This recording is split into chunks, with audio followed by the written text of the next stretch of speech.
The life of our protagonist is completely ruined like a true loser. While he thinks everyone went to college, but he's still doing nothing. He's holding on to a job for now because the pay is decent, but his goal is to leave as soon as he's admitted to the university exam. Our protagonist then receives a punch in his back. While he's confused, a bully explains to his friend that this is how to deliver a well-applied blow. After that, the delinquents start to mock the man, asking him how much he gets paid to do this. In his mind, our hero believes others shouldn't be startled by this because he's already an adult. Moreover, it's not like these guys intimidate him, so he decides to teach a lesson to the students. With a trembling voice, the man calls the attention of the rowdy students and warns that he earns 60 rias per hour. Given this, the worker asks the kids how old they are, which leaves them confused about his sanity. The protagonist wants his stutter to be damned, and while calling them brats, he scolds them because he's an adult and he's working. However, the speech doesn't work, and the student from before lands a kick on his leg. While our hero is down on the ground, the students take the opportunity to further humiliate the worker. Then the boys leave, and the protagonist thinks that the stutter only starts when he is confronted in this way. Moreover, he believes they won't be able to continue with this forever, and that they will work for him when they graduate. After punching the ground, the protagonist reiterates his dream of passing college and states that one day he will make them regret.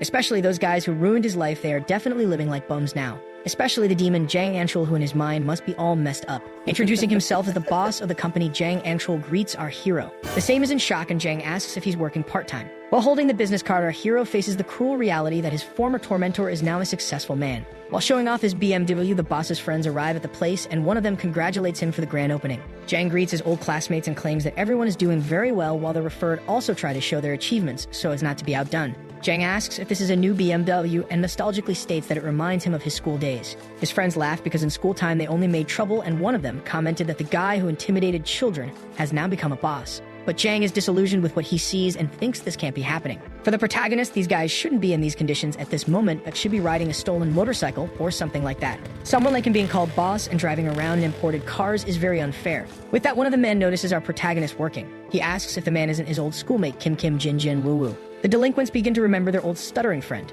and that his real name is Kim Jinwoo. Kim, however, lowers his cap trying to hide his face and thinks that as soon as he receives his payment, he will bail out. Then Jang squats in front of the protagonist and confirms his identity. He reminded him that they were in the same class and asked him how he has been. Jang in turn explained that he had no idea at the time but was very immature in the past. But Kim is thoughtful with his apology, because he never imagined that one day he would receive something like this from a guy who ruined his life. Jang offers some money to our hero while telling him to leave the payment aside and use this for the taxi. But Kim notices the discrepancy between the man's condition and his own. Moreover, he thinks that obviously he won't be able to accept, and tells the man that he's going too far, which piques his curiosity. While stuttering, Kim asks for a more appropriate and sincere apology, because he's only living like this because of all of them. These guys who made him get to this state and who left him stuttering. Jang takes more money out of his pocket to falsely try to compensate his old classmate, and claims that honestly he doesn't remember everything, but he's very sorry. However, hearing him say he doesn't remember awakens Kim's anger, which makes him throw all the money into the air and run away. Jang is worried and tries to warn Kim of something, stating that the place where the protagonist is jumping from is not a sidewalk, and that after that there are 3 underground floors.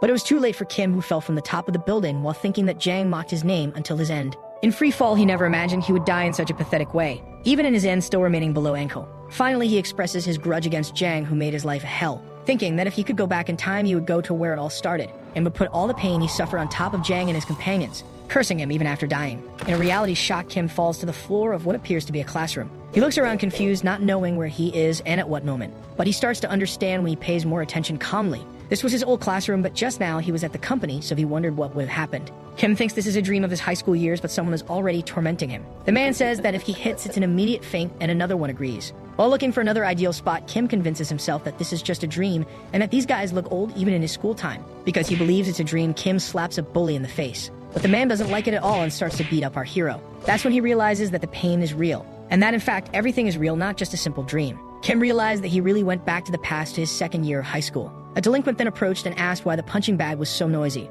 Revealing himself as Jang, he addresses Kim. Kneeling on the ground, surprise takes over the eyes of the protagonist of the work. He questions himself if they are really calling him by the name of Kim, remaining confused while not sure of his identity, and tries to think of the reason for his other self standing in front of him. But when looking in the mirror, an unprecedented truth is revealed. At this moment, Jang is in the body of Kim Jinwoo. After that, the grudge of Kim's soul warned that he had said he would curse him, and now sent him to try to go through all the pain he went through. Jang then realized that he went back to the past and met the biggest piece of trash of all. But the problem is that this great trash is actually his past self. Jang lands a punch in the middle of Kim's face. He remembered the agony he made his classmates suffer and believed he had a lot of fun during his high school. Doing evil to the losers just showed their fragility. It was a place where you could live like a king if you knew how to fight well. This was something that losers would never be able to identify with. He thought that the kids who were preparing for the future were losers and that he was living happily in the present with the strength he had, and to protect his throne he trained MMA. Your colleagues commented on him becoming a professional, but he said he was just doing it for fun. All the adults spoke ill of him, saying it was obvious what would happen to people like him after graduation.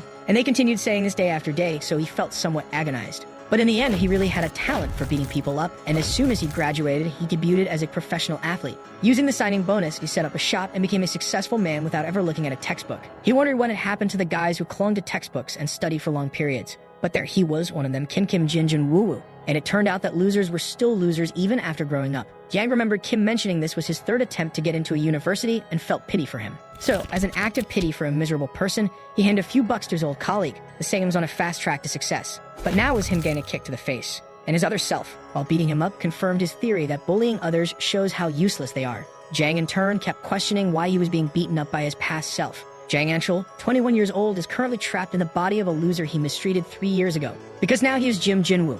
While applying a chokehold to our protagonist, a man with a scarred eyebrow calls out to Anshul and asks if that's how you apply a chokehold, while Kim, now Jang, writhes in pain. Kim thinks this bastard did nothing but suck up to him in the past, and now he's hurting him. Moreover, the guy is using a technique reserved only for losers like him because his stance is totally wrong. Both Jangs then simultaneously think that in a chokehold, the arm should be twisted further back.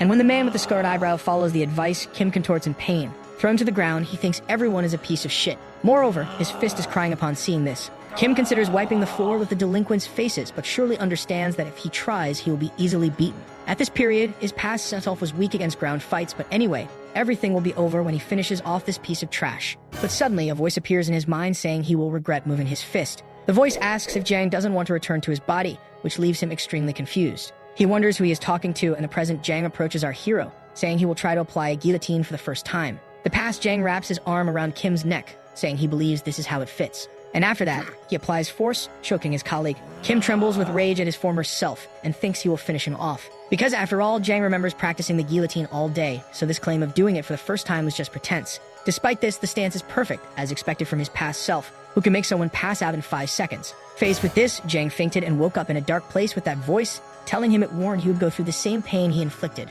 This scares the businessman, not knowing what's happening and where he is. But the voice continued and asked what he thought about becoming the failure he mistreated. Realizing the current voice is the same as before, Jang discovers what's behind it all, and asks that light if it is Kim Jin Jin Woo Woo. In the face of this offense, the voice angrily confirms that it really is Kim Jin Woo. While laughing, Kim asks how the man feels about experiencing it all. Realizing Jang still hadn't fully understood, he explains that doing this was the least he could do, because the man ruined his life just for being bigger than him. Moreover, Jang enjoyed what he lived and had a lot of fun like a true king. So this is the curse placed on him, and he will be the man who will have fun watching Jang from now on. Realizing the gravity of the problem, Jang begs Kim not to do this, and promises to treat him well when he returns to his body, so he asks for the curse to be undone. However, Kim decides to give a hint on how to break the curse, thinking that there must be hope for there to be despair. So he warns that to break the current curse, there are 2 conditions. The first is that Jang stops the loser life incidents. Because of him, many problems developed, causing him to start stuttering and ruining his life completely. Kim claims he wished he wasn't alive for all 365 days of the year, but will never forget the 4 incidents.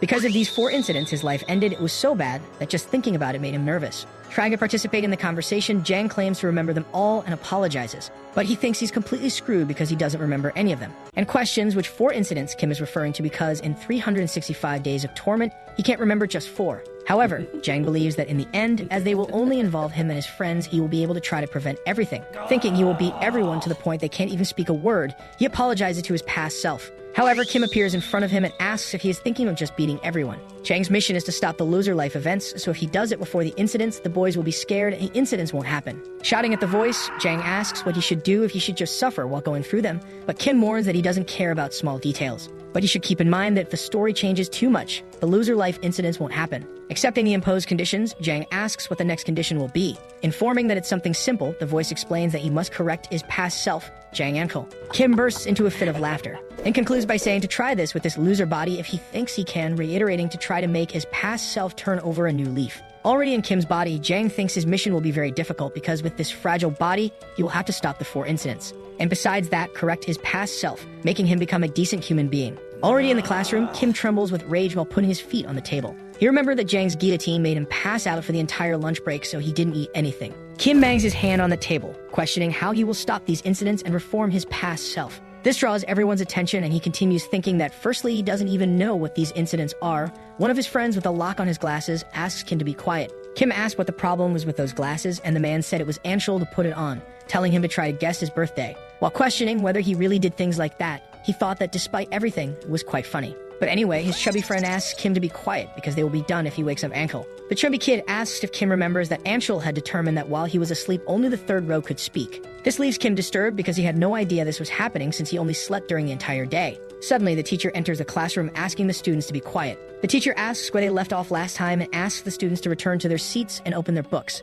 However, the teacher notices something at the back of the room. He asks who's the boy sleeping behind our protagonist and asks Kim to wake him up. Everyone's attention in the room turns to surprise and despair for our protagonist. Everyone waits for Kim's decision with anguish, and Kim wonders why everyone is looking at him that way. But he understands that he must wake up his sleeping self. Kim then slaps the head of his past self, while thinking that waking someone up is simple. However, this simple action leaves all the students disbelieving. Kim doesn't understand why everyone is worried about it, and mocks his old self who sleeps during class. But Anshul starts to wake up and looks at Kim in an intimidating way as if he is about to commit an atrocity. Jinwoo's friend named Seoljai despairs and questions how Kim dares to slap the head of his sleeping master. Seo thinks that Kim should hurry and beg for forgiveness on his knees, but he believes that all this is very strange, questioning why nothing is happening between the two. But he came to the conclusion that Jang Anshul would never think in a million years that someone like Kim Jinwoo would dare hit him. So Anshul must be thinking that it's all just a simple dream. But the teacher asks for student number 17 to go to the board to solve the question. He asks who is number 17 and asks for the student to appear now. While checking the attendance list, the students think they are done for because number 17 is their master Jang Anshul. Upon checking the list, the teacher asks for student Jang to appear, and the others think that this teacher always applies punishments to those who do not solve the equation. Sewell believes that the break will be terrifying because he will surely take it out on them. But an unexpected action awakens Sewell's curiosity. Kim Jin-woo accidentally goes to the board to solve the equation, still believing he is Anshul. The teacher asks if he is the referred student, and Kim affirms he is Jang. Sewell understands everything and thinks it's because of the past event. To make up for the crime of hitting his master's head, he accepted the punishment in his place to be forgiven. Sewell thinks it's much better to take this punishment in his place because it's just a light smack on the butt. Suddenly, Jang Anshul starts laughing and states, satisfied that it's very funny. While smiling, he wonders what Kim is trying to do with this. Later that same day, Anshul hits Kim in the body for no reason. It's a knee without reason that crushes Kim's face. As if that wasn't enough, he also landed a kick in the protagonist's face. Jang said it was so absurd that he thought it had been a dream. He heard it was Kim who hit his head while he was asleep and could never have imagined such a thing. He claims that our hero tried to let it pass being punished by the teacher in his place. But Kim's expression begins to exude immense anger against his old self. Jang asks if the beatings weren't enough, and Kim thinks he'll end his past self. However, the voice from before informs again that if the story is changed, he will not be able to return to his original body. With that, Kim understands what must be done and with a foolish face apologizes to Anshul, receiving a kick from Jang in his jaw that completely detonates his jaw. Jang asks his friend Simpson why he became the bad guy there, because all this stems from the bad education he gave to Kim. Kim can't help but think that all these delinquents are trash and wonders what the little shit Simpson is whispering to his old self. Anshul approaches a girl who is sitting straightening her hair. Her name is Park Dabin. She asks what it's about, and Jang informs that he needs something from her head, which leaves her confused. Jang takes a strand of the girl's hair and asks Simpson if just one strand is good.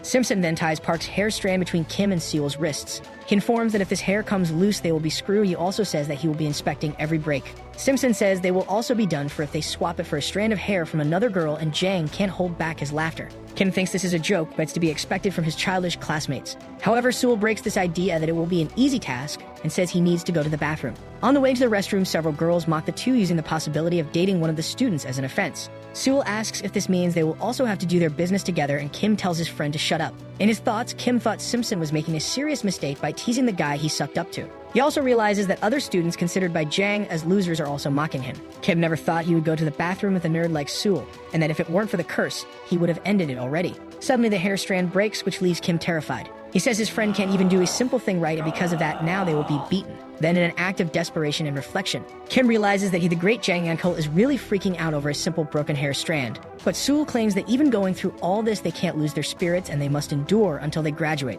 Sewell says no matter how much they suffer, if they lose their calm, they will be doing what the bullies want, so they must get revenge by graduating and making money. Kim looks at his otaku friend in surprise. He doesn't understand what's going on in Sewell's head to be preaching to him because he is not a loser like his colleague. But Sewell extends his hand with several packages of hair strands. He informs that his collection has many hairs left over, and Kim sees his colleague as a madman for collecting girls' hair. Suddenly, Simpson appears on the scene and lands a kick right in Kim's face, which leaves the protagonist completely disoriented. Simpson asks Kim why the hair is broken and if his kick is good. Finally, he tells Jinwoo to follow him because they need to do the Dempsey role, and without choice, our hero accepts. In the second block in room 6, Jang asks what they were doing because they were late. He explains that the little round is about to begin, so he asks everyone to get ready. Jang asks Kim to get in posture and warns that if he doesn't, he won't be able to take responsibility for what will happen next. Anshul states that he will start with a Dempsey, and Kim doesn't understand what's coming. The three then begin to train a Dempsey row afterimage under Jang's tutelage.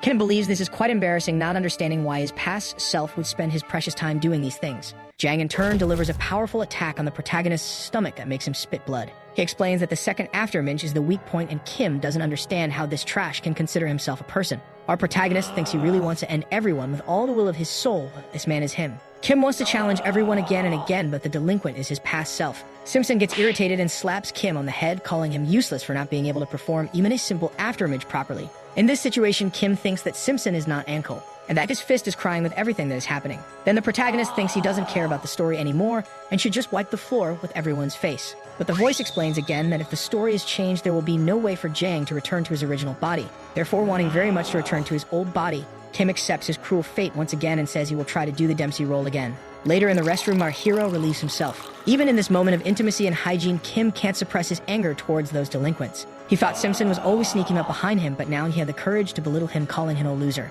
However, Kim tried to calm down, believing his old colleague was doing it just to suck up to his old self. But suddenly Simpson appeared behind Kim, pulling up his pants and questioning who let him urinate alone. In reaction to that, our protagonist's urine flies towards his face, drenching him completely. Faced with this, Simpson just mocks Kim while stating that it is quite unpleasant. He comments that the urine spread all over the protagonist's face and asks if now Kim will urinate with his pants up. Amidst so many jokes, our protagonist is already on the verge of collapse. Our hero calls for Simpson while he believes his colleague is crazy. Kim starts to huff with anger, and the delinquent is outraged by this, telling him to come receive his dose of discipline. However, Jin-woo locks the bathroom door. He also takes off his jacket, wrapping it around the handle in an attempt to block the entrance, and tells Simpson that manners make the man, while he waits confused about what is to come. Red with anger and taking off his clothes and glasses, Kim calls the delinquent a piece of trash. The voice interferes again, informing about the course of the story, but Jang doesn't care anymore. The veins on Simpson's face pop out as he witnesses such disrespect, and he tries to say something, but the protagonist tells him to shut up. Kim smashes his glasses with rage and says he will massage him in every piece that he will never forget.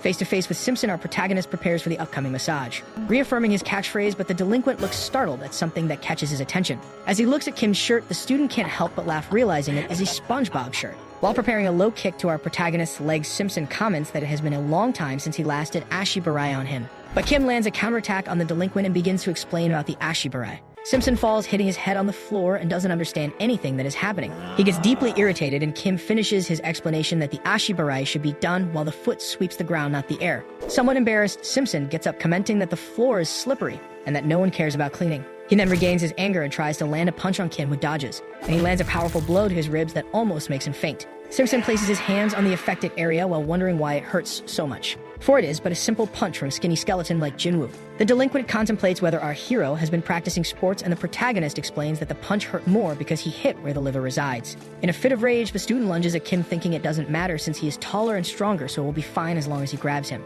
However, Anshul still remembers how to defend himself from people and lands a punch on the man's chin, followed by a kick. Even with a normal body, Anshul stands out in any confrontation, but he had failed to calculate an important issue. Jang was still not accustomed to fighting with Jinwoo's body. Kim misses his punch towards Simpson and notices the lack of reach. That's when the delinquent tries to take advantage of the situation and attack our protagonist. But Kim, even with an unfavorable body, does not let himself be hit. And with a twist of the torso, he lands an elbow strike on the student's face. This was definitely a strong blow, as it left Simpson unconscious. This shattered his ego for losing to someone he considers a loser. The delinquent thinks he might be dreaming, and Kim's voice returns. She warns that the story has changed, so Anshul would be definitely doomed. Later that same day, the delinquent wakes up after his knockout. Confused, he wonders what all this is and if it really was a dream, because he would never have lost to someone like Jinwoo. Resigned, he thinks that even dreaming of being beaten by a loser is humiliating. But Kim appears in front of him, asking if Simpson really still thinks it was all just a dream. Simpson calls our protagonist an idiot and threatens him, saying he won't get away after messing with him. However, Kim confronts him, asking if he should tell everyone that a loser like him beat up the delinquent.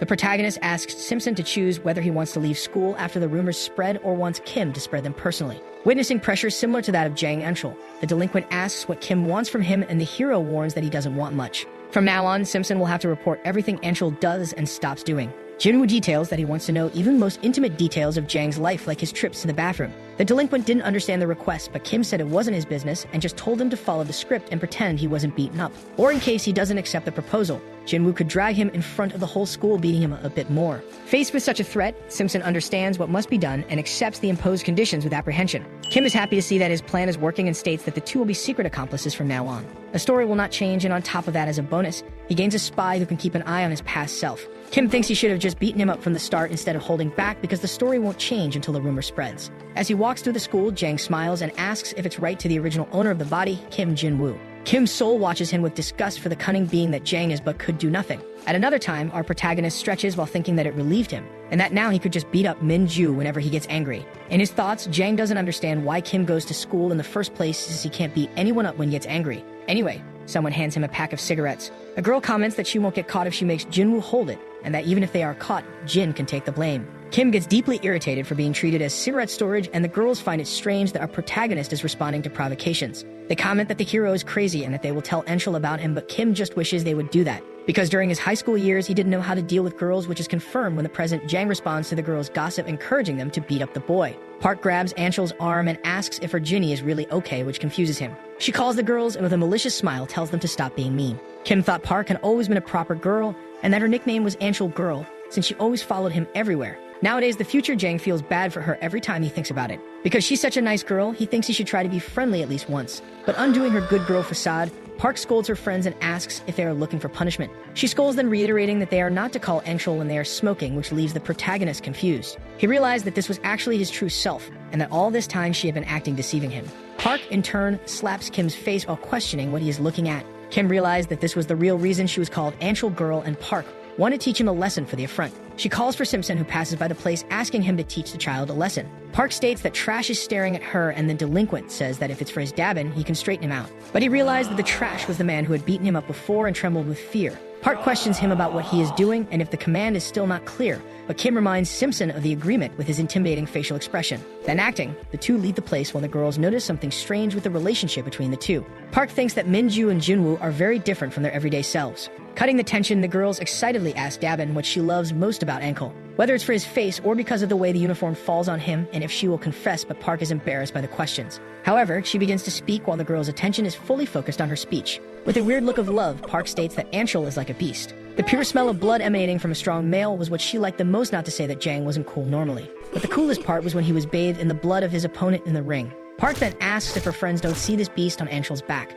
But she gives up and starts to leave the place when she sees that her taste is unique, but one of them asks where her friend is going. And Dabin warns that she's going to talk to Mim-ju to properly educate Jinwoo. However, upon reaching her destination, Park saw something she had never thought possible. Kim Jinwoo, the school's failure, was holding Simpson in a chokehold. Almost fainting, Simpson tries to resist, but Kim completely dominates him. At that moment, Kim notices someone's presence in the place and gets startled. This someone was Park, who witnessed the whole unfolding of the fight between the two. She is profoundly confused by that situation, and the protagonist is discredited. He thought that now he would be screwed because he was caught beating up Min-ju. And if Dabin spread the word, the story would change, and then he would lose his chance to return to his original body. Reflecting on his situation, Kim, with a serious expression, commands Park to come to him, while thinking he was planning to at least spare the girls. Dabin is surprised by Kim's stance, not understanding what's happening since he's a loser. Yet despite everything, something catches her attention. Now the protagonist's aura also emanates the shadow of a furious animal, making Park develop feelings for Kim as well. The honey badger is an incredible wild animal. This species of badger is no joke, and by the name, you might think it's a lovely being.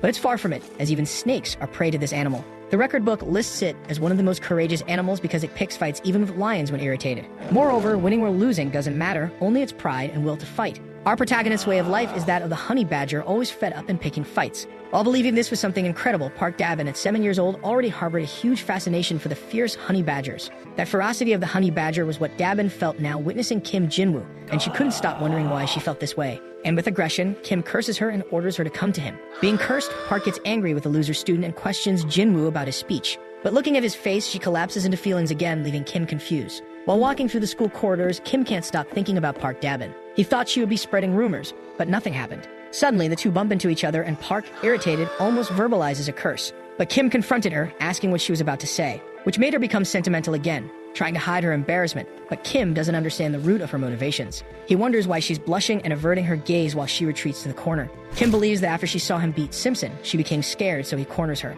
He threatens her, stating that if she says anything, she'll be finished, and he believes this is working. Because like Mingyu, Kim must instill fear with his fists. However, little did our hero know that this type of behavior actually incites the girl. Putting her hand over her mouth, Park can't believe that our protagonist looked her in the eyes. She questions why she's like this in front of a loser like him. A while back on that day, heavy rain was taking over the place. If the man went to the bathroom during the break, they would mess with him, so he went during class. The school bathroom had rumors of being haunted, and unfortunately, he ended up seeing something different. Something that was actually much scarier than any ghost could be. The man had come there to avoid Jang, but he was also there, and stating he was pleased, he asked if the student came to do his business. He told him to use the toilet because he had finished, and the student had to subject himself to such humiliation. While doing his business, he talked with the delinquent, but Jang looked at him differently, as if he was about to commit an atrocity. That day, Jang extended his hands and suffocated the man while he was evacuating for no reason. Thus, he passed out right there without a chance to defend himself. And when he woke up on the bathroom floor, he had already become the laughingstock of the entire school. The students laughed at him in droves while Sewell couldn't defend his honor despite being blameless.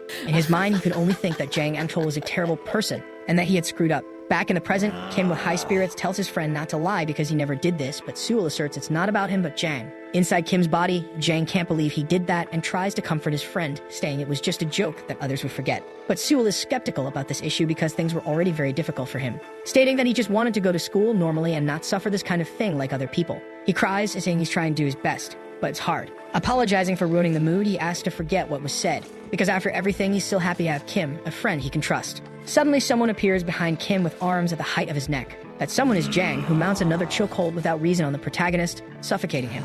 Kim thinks it's really crappy to be the man who receives the taunts and aggression. After passing out, Jang wakes up in his mind again. He realizes he fainted again from the blow that came from behind. He asks what it is this time to Kim Jin Jin Woo Woo, questioning if he calls this a curse because it's not a big deal after all. Jane mocks, saying the cat got Kim's tongue and that he's upset things aren't going right because now he has two allies. Jang says if he uses the two to stop any incident at school, it will be like taking candy from a child, asking Kim to just give up and undo the curse. But it wasn't as simple as Jang thought. In a fit of madness, Kim's soul begins to laugh non-stop. She questions what was said about using his allies to end the incidents at school, but she never said that the incidents that ruined her life only happened at school. Kim asks if Jang doesn't remember because he knows very well that they don't just bother at school. Jang then enters into despair and asks if the first incident happened outside of school. But the voice of the soul obviously doesn't confirm this and advises to prevent the incident if he can. Kim walks down the sidewalk, nervous about what just happened. He huffs in anger and questions this first incident that didn't happen at school. Because if it wasn't at school, where would it be? Because in high school, all he did was spend his time training. Kim confirms this when he sees that his old self is going to the gym and wonders if he'll have to monitor him there too. If he acts carelessly and gets caught, the story will change, but he can't send Sim Mingyu to the gym. Park Dabin also can't help him there, so Kim has no choice but to continue with what he's doing. The protagonist thinks this is all hell and questions what the voice of the soul wants him to do. Kim gets the idea to hide his face and shows up at the gym to register with a mask. The coach asks if his name is Striking Hand, and our hero confirms. That coach questions if Kim is a YouTuber or something similar, and if he will help promote his gym, but the protagonist denies. The receptionist, in turn, asks if this is his first time training, which when confirmed, responds by praising the decision. Kim thinks he hasn't seen an acquaintance of his in a long time. Before, when he knew nothing but knockouts, he made him a pro in ground combat. So he decides to train a bit and monitor his past self. But Jang isn't there yet, and Kim tries to find something to pass the time. Suddenly, two people excuse themselves and ask the newcomer if he needs any help. Kim is confused but already expects what's coming. One of the men, while smashing him on the ground, asks if that seems cool and informs him that it's the twister technique. With that, Jang remembers that this gym is where all the bullies meet. When he was Jang Amchol, the men were mere sheep. This brunette was the biggest of them, but now that he's in this body, everything is different. Being crushed on the ground, the protagonist stays silent and another nerd pleads for mercy, claiming he's already tapped out on the mat to surrender. This man is Sewell, who for some reason also wants to learn to fight, but is suffering mistreatment even outside of school. Witnessing this injustice, our hero quickly breaks free from the man's hold and runs towards Sewell, leaving the fighter confused by the ease with which the skinny one escaped his technique. In front of his friend, Kim begins to reflect on what's happening. Sewell, who just wants to live a normal and peaceful life, is once again asking for help. Kim remembers everything his friend is going through and all his struggles. And while his friend suffers from the bully's hold, Kim clenches his fists and decides to intervene. The man asks what he's looking at and if he wants to be next. But our masked hero orders the fighter to leave immediately, which confuses him. Kim then extends his hand to Seal and curses the fighter again, telling him to leave the boy alone. Amidst the events, the voice of the soul emerges, praising Jang's decision. For now, he's finally on the right path. The first incident actually involves Sewell, but it wasn't possible that Jang helped him knowing this beforehand because it was very unlikely that the delinquent would really remember what had happened. The blue-shirted fighter states he's already released Sewell and asks what the masked man will do now. Sewell, while adjusting his glasses, thanks the masked man for his help, saying he's moved by the situation, which makes Kim regret having taken the initiative to help him. Kim wonders why he did that, and Sewell would like to know the name of his hero. But the blue-shirted fighter interrupts them, calling Kim a loser and starting a confrontation against him. With a punch from the man coming towards him, Jinwoo notices that the blow is strange. In fact, that punch was very slow and the fighter's movements were heavy. Dodging his punch, the fighter is discredited because he didn't expect that to happen. With that, Jang arrives at the scene, asking what all this mess is later. Seul thanks his masked hero for the help. And Kim changes the subject, asking Seul how long he's been training at the gym. The student states he's been training there for a month, but the hero finds it strange because he doesn't remember him from that place, and asks if Seul came there to get revenge on Jang Anchul, which is confirmed and leaves Kim confused because he was sure he would remember such an event. Then he comments to his friend that Jang seems not to recognize him, and Seul states that such a situation should not be possible, because in his mind he's very different from the group of athletes and gymnasts, yet the appearance of his colleague was exactly like those boys. But cutting the conversation short, the student states he has something important to say, which piques the protagonist's curiosity. Seul asks what the man thinks about putting Pinkman as his hero name, but he cuts him off, saying it's better to stop talking and go exercise. In his mind, Kim thought that Nerd had gone far to get revenge on him, even attending MA classes, and wonders if he was so wrong because he only liked to tease others innocently. But before his eyes, he observes his old self mistreating someone for no reason. Everyone is uncomfortable but afraid, trying not to show it to Jang. But he starts jumping rope while trying to cover for himself, saying he didn't see anything. But a girl interrupts his thoughts, poking him in the back. This girl is Park, who excitedly asks if our hero is new here and if he's a masked cosplayer. Kim then remembers that his Nuna also frequents that gym. Among the Nuna, Shalala from the gymnastics group is the girl our protagonist likes, Cha Yujin. She tells Kim that if the kids bother him, he should report it, and she will scold him. Our hero thought that a while ago, the reason he came to the gym was precisely because of this Nuna. And the present Jang, witnessing this conversation of his beloved with our protagonist, comments that it's very annoying. Suddenly, someone approaches, drawing Kim's attention. The man apologizes for earlier and asks if the masked man can use these training gloves. He comments that he needs to train his low kick, but that no one is available, and Kim realizes that the man wants him as his practice partner. Our hero doesn't understand what's happening but accepts, asking if he just has to hold. Upon confirmation, Kim prepares to receive a low kick, but the fighter craftily delivers a high kick. He then starts laughing along with his blue-shirted friend, who finds the situation hilarious. However, our protagonist manages to receive the attack on his pad with precision, having defended himself from that cowardice. This angers the fighter, wondering how he could block such a blow and questioning if the masked man really knows how to fight. In light of this fact, Kim questioned the man's low kick that came at the height of his head, but thought it would be better just to ignore. Embarrassed, the fighter believes the masked man doesn't know how to discern what is a low kick or a high kick, having been startled for a moment. Butting into the conversation, the blue-shirted one says he should teach him by landing a low kick on the back of Kim's calf, which knocks him to the ground. The two bullies start laughing at the situation of our hero, while commenting that the blow was just like the ones Anchul used to do. The white-shirted one says he heard that Anchul's slap was perfect, and the blue-shirted one states they'll need to be careful with that. After the incident, Che appears, asking if those two were mistreating the masked man, but they deny it, stating they were just teaching the low kick. She tries to help Kim with his injury, asking if she should get a compress and stating she had already asked them to go easy on newcomers. Despite everything that's happening, Kim thinks he's feeling great. But suddenly a deafening noise takes over the place. The noise was from Jang's hand, very annoyed, hitting a punching bag. Kim notices his past self looking at him intently and wonders what he will do about it. Yet our hero believes he has realized something because now he is Kim Jinwoo and there were no reasons for his new men to be so friendly with him. The protagonist questioned if the small and skinny body was her type and if that was the reason why it didn't work out for him in the past. But Cho wasn't just helping Kim, which irritates him because she is nice to everyone. Seul claimed that at first he didn't intend to marry, but that decision was changing because of the woman. Because of this, both the past and future Jang are furious with Seul, who is taking advantage of the situation. But Cha calls our hero to stretch his friend, making him happy to be with his beloved. She says the fighter is a good boy and very cheerful. Kim thinks they are getting close. The girl says she will take a shower, and the protagonist almost invites himself to join while Jang just observes the whole scene. He approaches the fighter in the white shirt while the man asks Anchul how he can help, but receives a powerful blow to his stomach that leaves him breathless. Jang orders his colleague to transmit, and in great pain he understands the command. The man calls for the masked fighter and asks him to look at the ceiling, making our hero curious and distracting him. In an act of cowardice, the fighter landed the same blow he received on Kim's belly, causing considerable damage. The man claimed that now it has passed to him, and if the masked one is dissatisfied, he could just pass it to the pig next to him. He continues saying that's why one should not irritate Anchul and asks if the protagonist has any problem with that. Our hero holds back from doing anything, but Anchul provokes him from atop the ring, calling him to come up, and asks from which school he is to be acting this way because it doesn't seem to be his. Because if it were from his school, then there would be no way not to know him. Kim in turn realizes that Jang does not recognize him at the moment and has an idea. Leaving Jang surprised, the masked one climbs into the ring and starts putting on his gloves. Kim understands that by wearing a mask people can't recognize him, and meanwhile the fighters are discredited with the decision of the newcomer. Our hero asks Anchul to put on the face protection because now he will hit him a lot without reason. The coach yells asking what the newcomer is doing. After seeing that Anchul put a guy who entered today straight into the ring, he asks him to come down immediately, calling him an idiot. But Jang doesn't understand what the problem is because he says he's just helping to teach the boy, which makes the coach not know how to deal with it. Jang was just a street bully, but the coach saw potential in him and brought him there. But instead of starting over, the delinquent is acting as if the gym was his. While delivering a punch to our hero, Jang thinks he must finish this quickly before things become problematic. Kim thinks that with this punching strength, if it hits him, it will be like a good night's Cinderella for him. Then our masked hero promptly dodges the blow, leaving Jang surprised. The bully didn't understand anything that happened, and the other fighters were equally surprised. Angel began to think about the newcomer having dodged his blow, but comes to the conclusion that his punches are being read. But this is obvious logic since the man in the pink mask is actually Jang in the future. Our protagonist can see through all the delinquent's habits, both good and bad. After dodging, Kim goes behind the man, mocking him. Then Angel tries to land another blow on the masked one while cursing him, but his hands only hit the air. And Kim remembers that in the past, his self from this time was an amateur athlete with a completely offensive fighting style. But his future self mastered the stand-up fighting style, becoming a professional athlete with a grappling-oriented fighting style. Everyone in the place is moved, witnessing the masked man's takedown attempt. But they notice that Angel easily stops the advance. The delinquent mocks the protagonist, saying that it seems he has no options to try to take him down, and that the masked one doesn't know the difference in strength between the two. But Kim moves behind the bully and affirms that he knows very well after all this cannot happen. Cornered by the newcomer, Jang is surprised by the man's audacity, but is completely defenseless for being caught in a technique called full Nelson. Even though Jiu-Jitsu doesn't have this technique,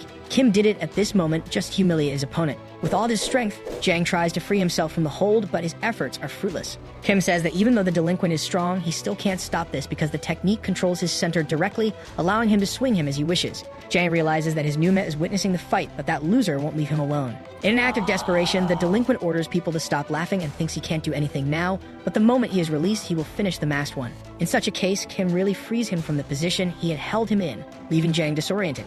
And saying he's bored, he again calls Angel to fight. Moreover, he said he would help the delinquent to recover. However, Jang, realizing that the masked one let him go on purpose, gets deeply irritated, affirming that he will do everything in his power to finish the newcomer. He goes after our hero, grabbing him by the waist in an attempt to take him down. And everyone at the place starts to think that now Angel has the advantage in the fight. One of the fighters comments that the masked one is in guard, so it's good that they keep watching, but another states that our hero is already finished. The coach, on the other hand, states that Angel is actually at a disadvantage, which leaves everyone surprised without understanding how. In response, he asks to look at the boy's legs that are squeezing tightly and pulling towards himself. The way is if Angel relaxes, he will end up receiving a submission. If he tries to punch, he will lose posture and fall, and when he's on the ground, the boy will move on to another move. Jang understood that his opponent just humiliated him, decided to fall on purpose, and that it's as if he were in a spider's web. Kim, in turn, asks the bully to tap out because he can't win. This leaves the delinquent confused because his beloved is watching the fight. However, Jang needs to recover his pride and gets up from the ground with anger. He thinks that Jiu-Jitsu doesn't matter and that he is stronger anyway. Kim praises his old self for having a lot of strength and is happy.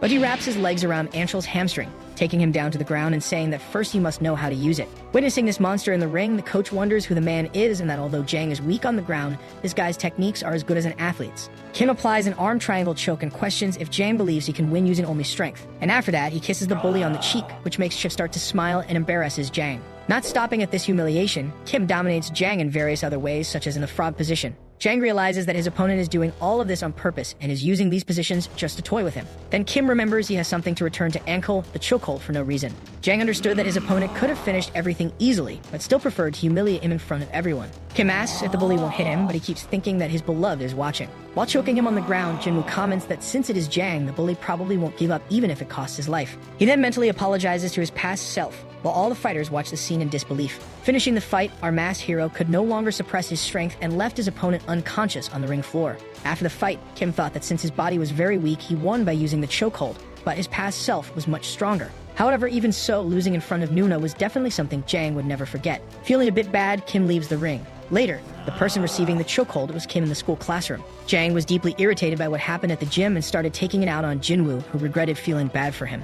The bully believes the masked body's build is similar to Kim's, and our hero realizes that Jang has become more brutal than before. Suddenly, Simpson enters the room asking what is happening with Jang and about the events at the gym. However, without giving him a chance to say anything else, Anko lands a punch to Simpson's stomach and tells the student not to talk to him, calling him a bastard. Agonizing in pain on the ground, Simpson praised the punch he received and confirmed that his big brother was getting the hang of it. Faced with this, all the students were curious about what happened and began trying to calm Jang down. Kim's soul voice, in turn, comments that our hero's decision will affect him negatively. For even though he didn't change history by being masked compared to the past, at present Jang Angel is much more nervous than ever. With a padlock between his glasses, Sewell greets Jang with a smile as he walks towards him. And when Angel asks Sewell to get up, the first event of loser life finally begins. Looking at his hands, Jang finds it strange to be in his original body and wonders if he is back. But he quickly realized that his past self completely erased him again, and somehow he already knew this bastard was crazy. The soul voice approaches, asking if that is funny, questioning the act of suffocating people for no reason until they pass out. Jang tries to apologize, asking why Kim is so serious. The soul says Anshul should not be so relaxed, informing that the first incident has just begun. A TV without signal is placed in front of our protagonist, who doesn't understand what is coming. Suddenly, a program called Loser Life starts playing. In the program, it is said that even in terrible conditions, flowers bloom. And that's how Seulgi and Kim formed their relationship. Seulgi was a resilient boy because despite being tormented day after day, he never lost his smile. And Kim admired him for this, giving him the strength to survive the bullies. They supported each other and were best friends, so as long as he had Seulgi, no matter what happened, Kim could overcome it. However, one day Jang approached his friend, who received him with a smile as usual. On this day, Jang stated that he was jealous of their friendship, which made Seul curious, prompting him to explain that this friendship was created by Anshul. Faced with this, Jang asked the two friends to fight each other, and whoever won would escape the loser squad. That man was certainly a true demon, because this way it would be much easier to mess with them and more effective. All the class students bet on the fight between Kim and Seul. On this day, Kim did not want to fight and wondered why he had to hit his best friend. However, unexpectedly, Seulgi hit him first. He called him a loser and proudly stated that he would beat Kim to escape the beatings. Seul's betrayal made Kim's blood boil because he did not want to fight and had even challenged Jang Anshul. After that, he no longer remembered what happened, other than using his fists like a madman. At the end of the fight, Kim Jinwoo won, and from then on, he would no longer be a loser. However, after the fight ended, he realized. At no point did Seulgi fight back, and for his sake, he just took the beating silently, accepting his fate. After that, they never hit Kim again, but they tormented Seul daily. Later, Kim deeply regretted what he did to his friend, and Jang Anshul became more and more outraged, taking his anger out on Seul. However, the most revolting thing of all was that deep down, Kim thought it was a relief. During the break, Seul comforted Jinwoo, saying that he was not to blame and therefore did not need to feel bad. However, he could no longer look his friend in the face while saying this. Seul stated that he would debut as a light novel author and become very famous, and one day he would let Kim read his works. However, now he was ashamed but did not stop encouraging Kim to pursue and achieve a dream. But the smile that was once permanent on his friend's face had disappeared. So that notebook was Seulgi's pride and weakness. He did not want to show it to anyone, no matter who it was, and was able to endure everything just because of his dream. But one day, the delinquents made him read the notebook aloud in front of everyone. And those people were not mocking Seulgi's novel, but him himself. Afraid of Jang Anshul, Kim did everything he was told to do. Even though he knew this was his friend's vulnerability, he began to expose it word by word. The classroom students had no compassion and mocked Seul's dream in front of him. Finally, the one who always remained a strong person stopped coming to school. Then the adults intervened due to reports from parents of mistreatment in the classroom. On this day, the teacher asked everyone to close their eyes, and Kim saw hope. The teacher asked the students to point to who tormented Seul, and Kim thought that with the power of adults he could punish Jang. The student desperately tried to gather the courage to accuse the bully, and he thought he wanted to take his revenge there and then, but pathetically, his hands did not move. So he left it to his classmates to take revenge for him because everyone had seen who did this to Seulgi. However, when they opened their eyes, all the students shamelessly accused Kim, and his wish did not come true due to the many fingers pointing at him. Kim then became the culprit instead of the victim. Everyone knew it was much easier to incriminate him than Jang himself. So Kim was labeled a delinquent on his school record and failed the university interview despite having good grades. His school record became entirely useless and all he did was study, but even so, he could not enter college. His life then started going wrong this way, and this was the beginning of the first incident. However, the saddest part of all was that because of Jang, Kim lost his only and best friend. Then the soul's voice stated that if Jang wanted to go back, he should prevent the incident that ruined everything. Already in the classroom, Kim understood the entire unfolding of the first incident and appeared to be sad. But Jang interrupts him as informed by the original Kim's memories, ordering the two to fight each other. This was the first time Jang saw his past self as a true villain, and the first incident begins. Jang orders the two friends to fight each other, but Kim has a vacant expression. Jang explains that whoever wins will escape his torments. In his thoughts, Kim remembered that originally Jinwoo won the fight and Seul continued to be massacred. In that case, if Seul beats him and he passes out, it is natural that his friend would come out as the winner. So while his friend's rescue approaches, Kim just wishes that Seul would hit him. This way, the first incident will be resolved. However, unexpectedly, our hero lands a powerful punch on Seul's face, knocking him out immediately, making him celebrate among everyone because despite everything, Kim still has Jang's pride and cannot let a nerd beat him. The soul's voice, witnessing such a situation, thinks that our hero is a son of a bitch, and that even a devil disapproves of the action. Later, Kim wondered why he did that because it was with such force that he won without realizing it. But as in his memories, Seul comforts him, saying it's not his fault, and that the real culprit is Jang Anshul. But since Kim is Jang's soul, inevitably, he also feels offended. Kim, in turn, asks if his friend will stop going to school because of a nonsense like that. And Seul laughs, saying of course not, because he is sure that if he doesn't come, the one who will suffer will be our hero. Jinwoo thinks that this is a relief and praises his friend for being so resilient.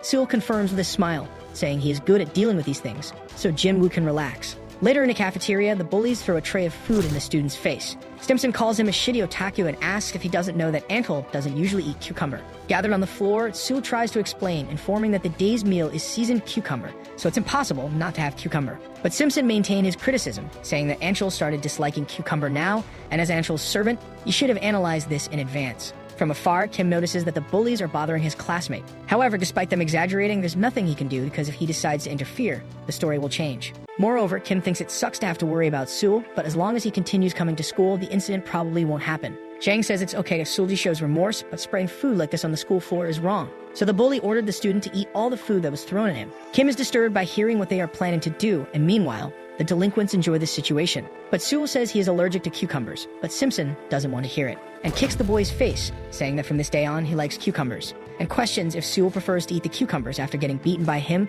or after getting beaten by Anshul. With that, Sul picks a seasoned cucumber from the floor and starts chewing, making the bullies happy. Kim, in turn, watches in disgust and tries to convince himself that he doesn't care about what's happening, and that he just needs to focus on returning to his original body. Later in the classroom, Simpson asked his Lord Judge what he thought of his model. Zhang said he was definitely glamorous, while the students laughed nonstop. The students wondered who made the shirt, and another said that Sul could become a member of the K-House. Kim thinks that the people are excited and that, honestly, those aren't really mistreatments. Because Sulji likes attention, so he's enjoying it, and it doesn't matter if the physical education clothes are torn because he isn't getting beaten. Moreover, in Kim's mind, Sul is popular with the girls despite them blatantly cursing him. Interrupting the presentation, the student asks Mingyu when the contest will end, and Simpson informs that it will end when he cries, slapping the boy's face. Kim then realizes that things aren't exactly as he thinks and that Sul is really suffering from those students. However, Jang begins to get tired of mistreating the boy because as it becomes routine, he no longer reacts the way they want. In that case, Simpson asks what Anshul will do to handle this situation, and Jang asks them to remove Sul's clothes,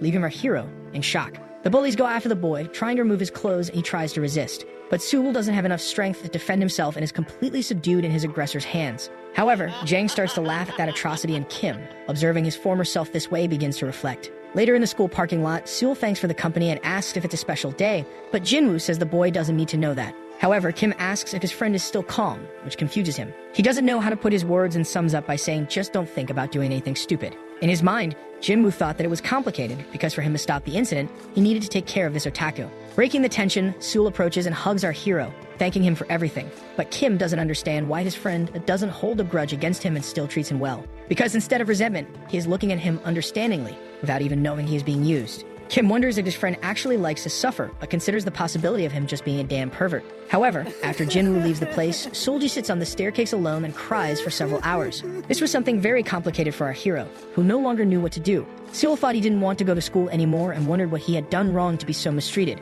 Considering taking his own life, he thinks it would be easier instead of living this way. Suddenly, someone appears asking why Sul is crying. That someone was the man who saved him, the masked man from the fighting gym. No time to cry, the masked man says it's time to get strong, and that he will turn Sul into a powerful fighting machine. Our video ends here. If you like it, leave your like. See you next time. Bye-bye.